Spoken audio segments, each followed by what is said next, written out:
నమస్తే. శ్రీ గురుభ్యో నమః. శ్రీమాత్రే నమః. ఆదిత్యాయ చ సోమాయ మంగళాయ బుధాయ చ గురుశుక్రశనిభ్యే రాహవే కేతవే నమః.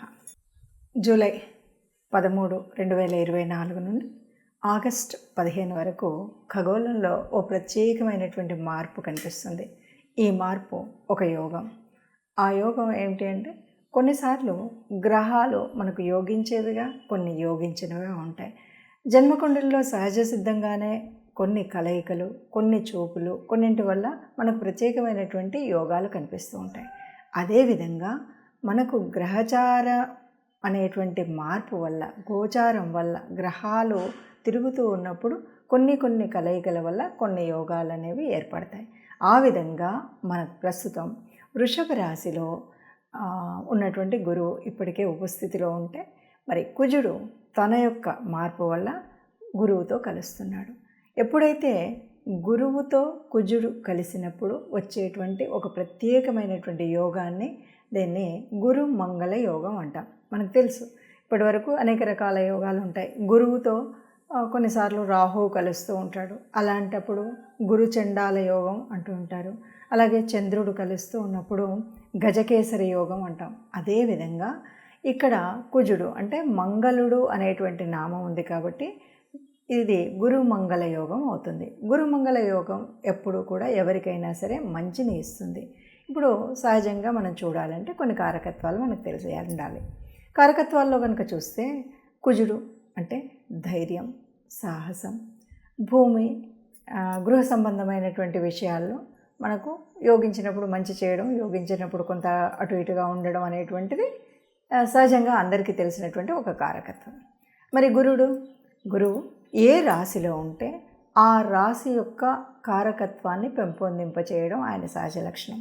అంతేకాదు, గురువు అంటే అంటే పాపాలతో కూడి ఉన్నటువంటి జాతకంలోనైనా ఆ రాశిలో గురువు ఉన్నట్టయితే ఇవన్నీ వెళ్ళిపోతాయి అంటారు. అంటే గురువు మూలంగా మనకు ఆ పుణ్యాలు తేవడం, గురు దృష్టి ఉంటే చాలు, గురు యుతి ఉంటే చాలు అన్నది మనకు జ్యోతిష శాస్త్రం చెప్పేటువంటిది. మరి అలాంటప్పుడు గురువుతో కుజుడు కలయడం వల్ల, ఆ కలయిక వల్ల ఇది గురు మంగళ యోగం అంటారు. ఈ గురు మంగళ యోగం వల్ల ఏమొస్తుంది అంటే, ఏ కుజుడికి ఉండేటువంటి సహజ లక్షణమైనటువంటి ధైర్యం, స్థైర్యం, ఏదైనా ఒక దీక్షతో చేయాలి, తప్పనిసరిగా పూర్తి చేయాలి అనేటువంటి భావన ఏదైతే ఉందో అది వ్యాప్తి చెందుతుంది. అలాగే గురువు అంటే తెలివితో చేసేటువంటి పని. గురువు అంటేనే గురుతత్వం అంతా కూడా ఒక మార్గదర్శనం చేయడం, తెలివిగా చేయడం, ఇవన్నీ ఉంటాయి. మరి ఇక్కడ కుజుడు అనగానే మనము కేవలం కుజుడు మంచి స్థానంలో ఉన్నాడు అంటే ధైర్యంతో, స్థైర్యంతో అన్నిసార్లు వెళుతూ ఉంటే ఒక్కొక్కసారి ఆలోచన రాహిత్యంగా చేసేటువంటి స్థితి కూడా ఉంటుంది. అది లేకుండా ఉండాలి అంటే తప్పనిసరిగా మనకి ఒక ఆలోచన, మార్గదర్శనం కలిగే విధంగా ఉండాలి. ఇప్పుడు గురుమంగళ యోగంలో ఆ రెండూ దొరుకుతాయన్నమాట. అందువల్ల ఈ గురుమంగళ యోగం వల్ల ప్రతి ఒక్కరికి అంటే ఖగోళంలో జరుగుతున్న మార్పు ఇది. కొంతమందికి సహజ సిద్ధంగానే జన్మకుండలిలో గురుమంగళ యోగం ఉంటుంది, వాళ్ళకి ఈ కాలం మరీ అనుకూలిస్తుంది. కొంతమందికి లేకపోయినప్పటికీ కూడా ఈ వచ్చేటువంటి స్థితి ఏదైతే ఉందో దాన్ని అనుకూలంగా చేసుకోవడం కోసం కొన్ని రెమెడీస్ చేసుకోవడం వల్ల, కొంత అనుకూల పరిస్థితిని మనం కల్పించుకోవడం వల్ల ఈ గురుమంగళ యోగం వల్ల వచ్చేటువంటి లాభాన్ని ప్రతి ఒక్కరూ పొందవచ్చు. అందుకు ఈ గురుమంగళ యోగం వచ్చేటువంటి పరిస్థితి ఎలా ఉంటుంది, ఏ రాశి వారికి ఎలా ఉంటుంది అది తెలుసుకోవడానికి ముందు ప్రతి ఒక్కరూ కూడా దాన్ని ఒడిసి పట్టుకోవడానికి, ఖగోళంలో ఉన్నటువంటి మార్పు అయినప్పటికీ కూడా దాన్ని మనం కూడా స్వీకరించడం కోసం ఏ రకమైనటువంటి రెమెడీస్ చేయాలి ఏంటి అన్నది చూద్దాం. తదుపరి రాశి మీనరాశి. మీనరాశి వారికి మరి ఎలా ఉంటుంది అంటే, మీనరాశి వారికి ఇది తృతీయంలో జరిగేటువంటి యోగం. ఈ యోగంలో గురుమంగళ యోగం, తృతీయం అంటే ఇది భ్రాతృస్థానం, కమ్యూనికేట్ చేసేటువంటి స్థానం, కమ్యూనికేషన్. ఇది ఒక విజయానికి సంబంధించినటువంటి విషయం. ఈ మీనరాశి రాశినాథుడు గురువు 3వ స్థానంలో కుజుడితో కలిశాడు. ఇది పరిస్థితి. కాబట్టి వీరికి ఎలా ఉంటుంది అంటే, ఏ గ్రహమైనా తన రాశికి ఉపయోగదాయకంగానే ఉంటారు. సో ఇప్పటి వరకు లేనటువంటి ధైర్యం తోడవుతుంది, స్థైర్యం తోడవుతుంది. ఏది ఏమైనా సరే నేను చెయ్యాలి అనేటువంటి నీ మీద నీకు నమ్మకం ఉంటుంది. అలాగే స్నేహితుల నుండి సహకారం లభిస్తుంది. నీకంటే చిన్నవారైనటువంటి సోదరులు ఎవరైనా ఉంటే వారి యొక్క సహకారం, వారి యొక్క ఆలోచన పనికి వస్తుంది. తర్వాత నువ్వు మాట్లాడేటువంటి మాటలు, అంటే ఈ రాశిలో పుట్టినటువంటి వారు ఏదైనా మాట్లాడాలనుకుంటే చక్కటి కమ్యూనికేషన్ డెవలప్ చేసుకునేటువంటి పరిస్థితి. అంటే మాట్లాడేటప్పుడు ఎవరికి కూడా ఎవరి మనసు నొప్పించకుండా ఒప్పించేటువంటి పరిస్థితి మీకు కలుగుతుంది. అంటే కమ్యూనికేషన్లో మనం కొన్నిసార్లు మాట్లాడుతూ ఉన్నప్పుడు మంచిగానే మాట్లాడుతున్నాం అనుకుంటాం, కానీ కొంతమందికి ఇబ్బంది కలుగుతూ ఉంటుంది. అలాంటి ఇబ్బందులు లేకుండా మనం మాట్లాడింది స్పష్టంగా వారికి అర్థమయ్యే రీతిగా, అర్థం అనుకూలతగా ఉండే విధంగా కనిపిస్తుంది. కాబట్టి మీనరాశి వారికి ఈ మనం ఏదైతే గురు మంగళ యోగం ఉందో పూర్తిగా అనుకూలించే విధంగానే ఉంటుంది. కాకపోతే కొంతవరకు మనం చెప్పబోయేటువంటి రెమెడీస్ని మాత్రం చేసుకోవాలి.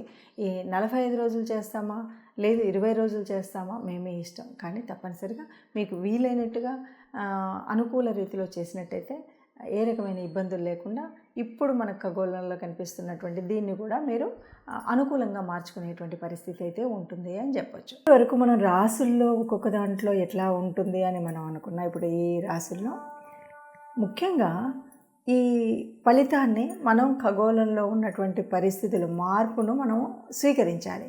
నిజంగా ఎవరెవరికి ఇది లాభం అవుతుందంటే కొన్ని రాశులకు ప్రత్యేకించి బాగా లాభం అవుతుంది. ఎవరికి అంటే కుజుడి యొక్క స్వస్థానాలు.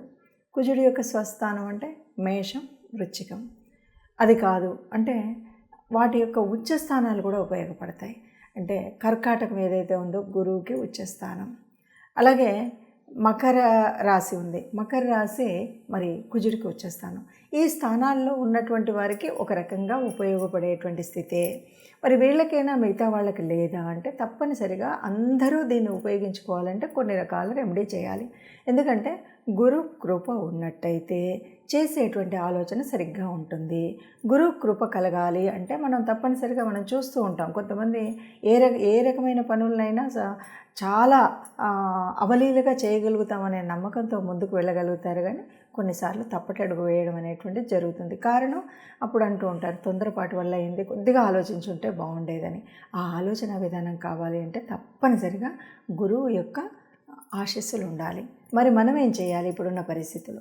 నిజంగా ఇప్పటికీ కూడా మీకు మార్గదర్శనం చేసేవాళ్ళు గురుతుల్యులు ఎవరైనా ఉంటే కూడా ఇప్పుడు ఈ కుజుడి యొక్క మార్పు సహజంగా మనకు 45 రోజుల వరకు ఉంటుంది. అంటే ఒక రాశి నుండి ఇంకొక రాశికి వెళ్ళడానికి 45 రోజులు.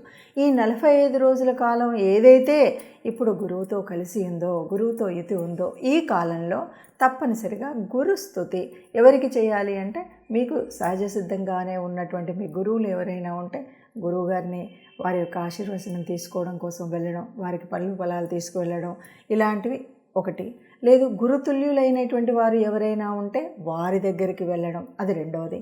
ఇవి రెండు కాదు అంటే తప్పనిసరిగా గురు తత్వం కలిగినటువంటి దేవతలు, దక్షిణామూర్తి మనందరికీ తెలిసినటువంటి వాళ్ళే, రాఘవేంద్ర స్వామి, ఇలాంటి గురుతుల్యుల యొక్క దేవతా స్వరూపాలు ఏవైతే ఉన్నాయో అంటే అనేక రకాలుగా మార్గదర్శనం చేసినటువంటి గురువులు, ఈ మార్గదర్శనం చేసినటువంటి ఆ దేవతలకి ఆ సమయంలో ముఖ్యంగా విశేషించి గురువారం రోజు మీరు ఆ దేవాలయానికి వెళ్ళడం, లేదు ఇవేవి నా వల్ల కాలేదు, నేను దేవాలయానికి వెళ్ళలేకపోయాను అంటే వీలైనప్పుడు ఈ 45 రోజుల్లో గోశాలకు వెళ్ళండి, గోగ్రాసం తినిపించండి, గురు సంబంధం. ఎందుకంటే ఒక గోమాతలో మనకు సర్వదేవతా నిలయమైనటువంటి గోమాత కనుక ఆ అమ్మకు తినిపించినట్టయితే మనకు గురువుల యొక్క ఆశీస్సులు లభిస్తాయి. లేదు అంటే గురుతుల్యులైన వారు ఎవరైనా పెద్దవాళ్ళు ఉంటే వాళ్ళకి కావాల్సిన సేవ చేయండి. ఇవి ఏవి కూడా కాలేదు, ఒక్కరోజు వీలైందంటే దేవాలయానికి వెళ్ళి సేవ చేయండి.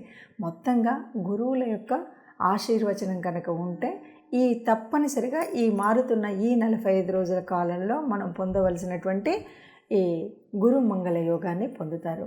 అందరూ ఆ యోగాన్ని పొందాలని ఆశిద్దాం.